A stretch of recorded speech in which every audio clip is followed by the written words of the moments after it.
The new retro horror game from Henry Hoare and Black Eyed Priest Games is here. It's about a brutal killer who can't stop murdering in vicious sniper set pieces, and the detectives and reporters trying to stop his rampage. But who is the killer? And why is he murdering people? That's actually a fairly difficult question to answer given the strangeness of the game's narrative.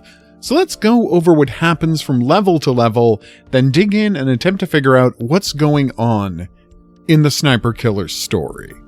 The game starts with Pamela, a college student desperate for money, heading to a photo shoot.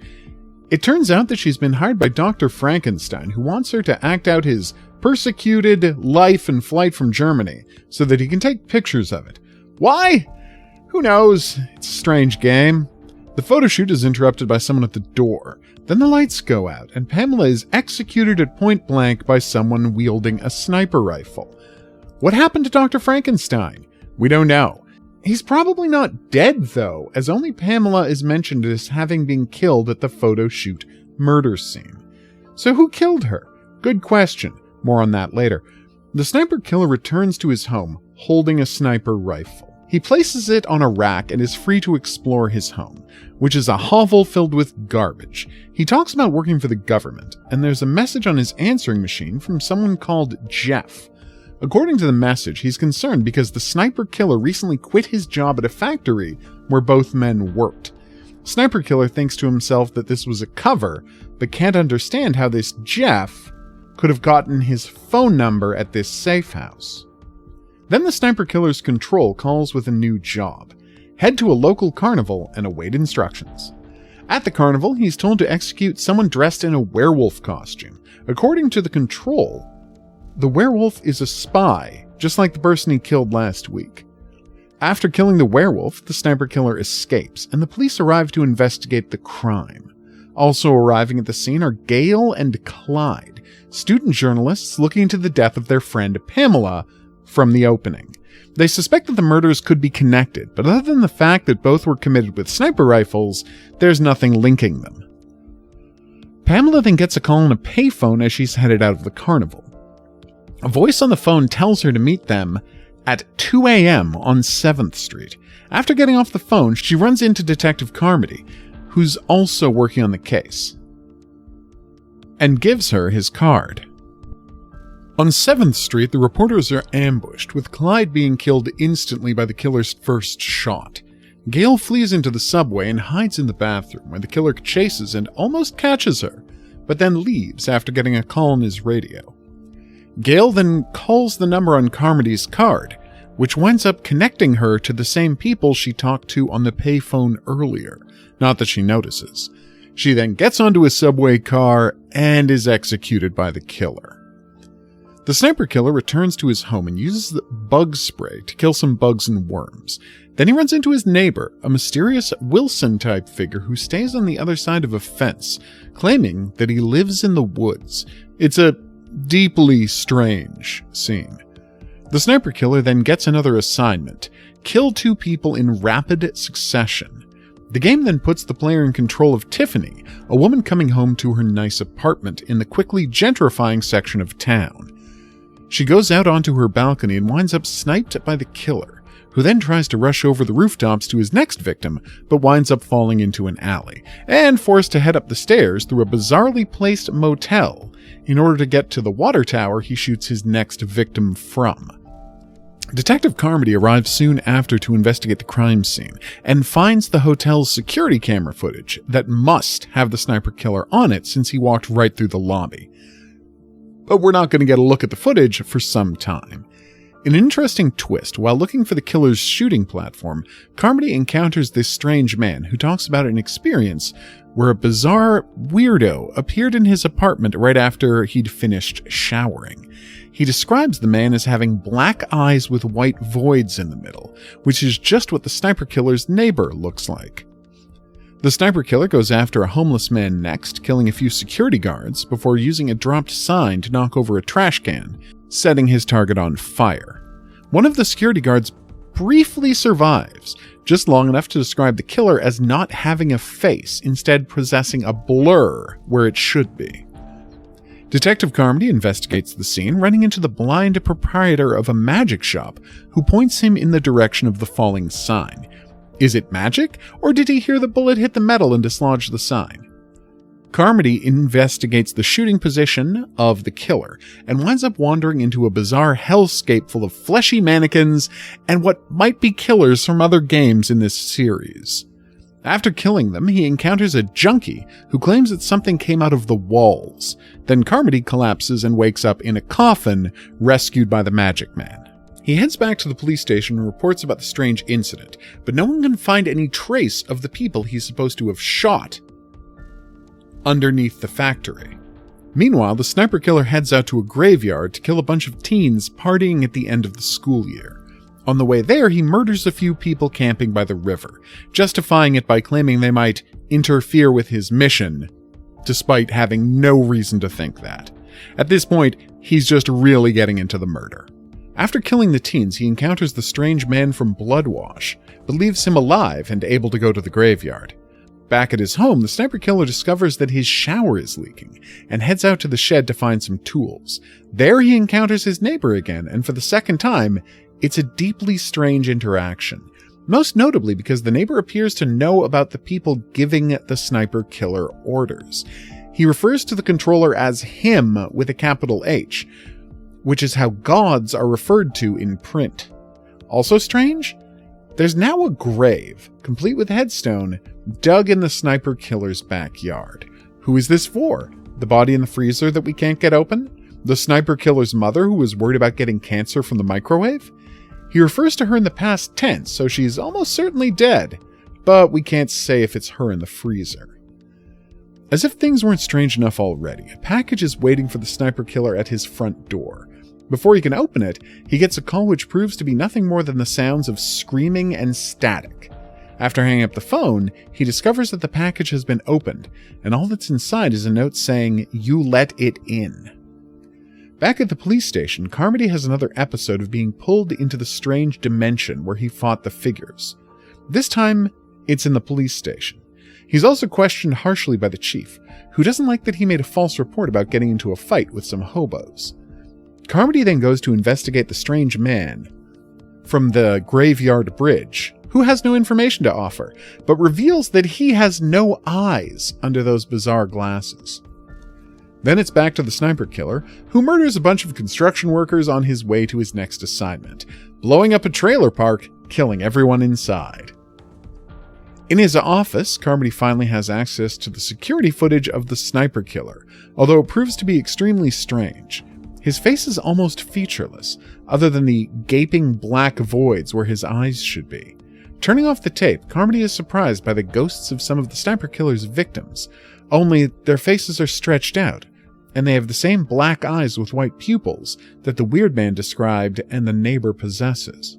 Next, it's off to the finale. Despite the rash of random sniper slayings around the city, the town has decided to hold a nighttime parade, assuming that a handful of counter-snipers will keep everyone safe. It doesn't work out that way, of course. After shoving a child to distract a nun, the sniper killer makes his way up to the belfry to execute the mayor, then makes a getaway after creating a distraction by blowing up some cop cars. Luckily, Carmody and his partner Dutch are able to follow the sniper killer out to his house and then search it. Carmody finds and kills the sniper killer, but then things get weird as the detective finds himself pulled into the dimension of the sniper killer's boss. Moving into a simulacrum of the city, Carmody uses a sniper rifle to defeat the incarnations of the sniper killer, then finally severs the evil god's connection to Earth by shooting the trapped souls of the sniper killer's victims. Having defeated the sniper killer, Carmody becomes catatonic and is brought to a mental institution where he can recover. The evil god isn't quite finished with him yet and begins sending him messages, hoping to recruit him to be its next agent in collecting souls. So, those are the events of Sniper Killer, but what exactly is going on behind the scenes? There are no clear answers, of course, this isn't that kind of game. But there's some interesting clues we can look over to get a glimpse of what's really going on here. First off, to state the obvious, no, the Sniper Killer isn't a government agent receiving orders from the Pentagon. He's a mentally deranged killer. But he is in contact with someone. The game makes it clear that this part isn't just a fantasy. There's a number of clues pointing in this direction. For example, the fact that the sniper killer somehow knows that there's someone dressed as a werewolf before he ever gets to the amusement park. Like, someone had to be sending him that information. So that raises the question, is there any specific reason that these people are being targeted? It certainly doesn't seem like it. The sniper killer's handler never has any specific targets in mind when it tells the killer to go out and murder, it seems. This is especially notable in the apartment and basketball court double killing. At his house, the sniper killer's controller tells him that there's going to be 2 targets, but when the killer actually gets there, the controller acts as if the second killing is something that's just come up, almost like they're making it up as they go along.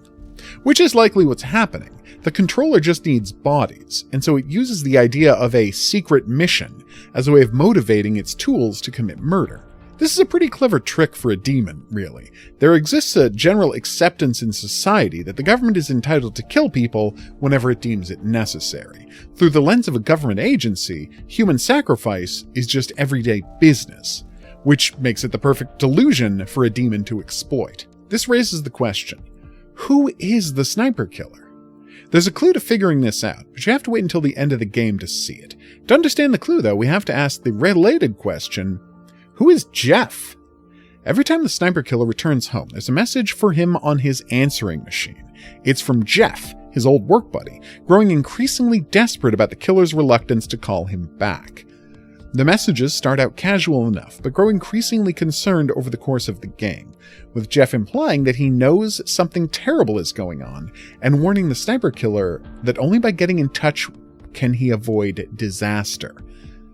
So, does Jeff know that the sniper killer is a mass murderer? Well, yes, because Jeff is the sniper killer. Near the end of the game, Detective Carmody can search the killer's basement and finds a pile of junk mail addressed to the house's resident, one Jeff Gabriel. Now, on one level, you can assume that Jeff was a real person at some point, and perhaps the absolutely insane sniper killer murdered him and is now living in his house. There is that grave in the backyard after all, and the not explained stench coming out of the lie-down freezer in the kitchen. You can definitely read the facts that way, although it does raise the question of, are the answering machine messages entirely a figment of the killer's imagination, which doesn't actually track because Detective Carmody also hears one of the messages. So the evidence in the game points to the sniper killer having a fractured personality, influenced by a demon that's possessing him and warping his ability to see things as they actually are. It's this demon that the victim at the factory saw and describes as a person without a face. It's the demon that the hotel security camera catches. And after he shoots and kills the sniper killer, it's this demon that Detective Carmody fights inside the void. There's some part of the sniper killer's original personality left inside of him. There are papers stacked around his house, and while the killer imagines them as files from his previous jobs for the government, when the player sees them, they're either blank or covered in barely legible scrawls that nevertheless have a theme. Here's the one page we actually see. Check out the text that we can read on it. Trapped. Find me. Please help me. Void. Every night. Killed her. Beyond. Neighbor. As well as sketches of the demon's face and the hole in the wall that the demon emerged from, just like the junkie told Carmody about during his violent episode. So part of the core personality is still there, leaving the note about letting the demon in, describing his nightmare existence and begging for help, and yes, likely leaving telephone messages for himself, desperately trying to snap himself out of the fugue he's trapped in as the sniper killer. Did he also kill his mother, who he lives with? Probably. Is this level set at the factory that he used to work at, and he's gone back there to do a workplace shooting, with the demon giving him a flimsy excuse about killing a hobo in the alley behind it? Most likely. So, what's going on with the neighbor? It seems like it's a corpse puppeteered by a demonic force, checking in on the sniper killer to make sure he's still on mission. This leaves one thing unexplained, though. Who killed Gail and Clyde? You'd think it was the sniper killer, of course, and could be forgiven for assuming so. It doesn't seem to be, however, simply because it doesn't fit the sniper killer's MO or abilities. The sniper killer doesn't check in on the aftermath of his crimes, so he'd have no way of knowing that they were being investigated by anyone, let alone a couple of journalism students. Then there's the way they're lured to a street to be killed. The sniper killer doesn't interact with his victims this way at any other point in the game. Even when he kills people at what's likely his old workplace, he's not pulling strings to arrange certain people be somewhere at a particular time. More than that, though, is the fact that the sniper killer couldn't have killed Gale and Clyde alone. Let's set aside, there's no way the killer could have gotten from the bathroom to the station one stop up in time to be on the car that Gale gets into. Just focus on firing speed. Here's how long it takes the sniper killer to fire 5 bullets.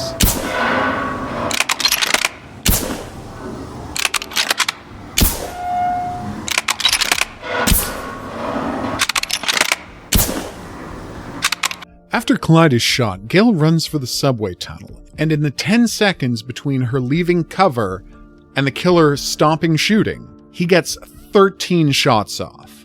It's completely impossible for the rifle he uses, especially when you consider that many of the shots come right on top of one another. There literally have to be multiple shooters trying to kill Gale as she runs for the subway. Then one of them chases her down into the station, while another runs up the road to the next station so they can catch her if she makes it to the train. Add to this mystery the men in the suits who come by the police station to check in on the investigation, and you're left with the certainty that the demon has other agents in the world, covering for the sniper killer's crimes, and maybe even collecting souls themselves.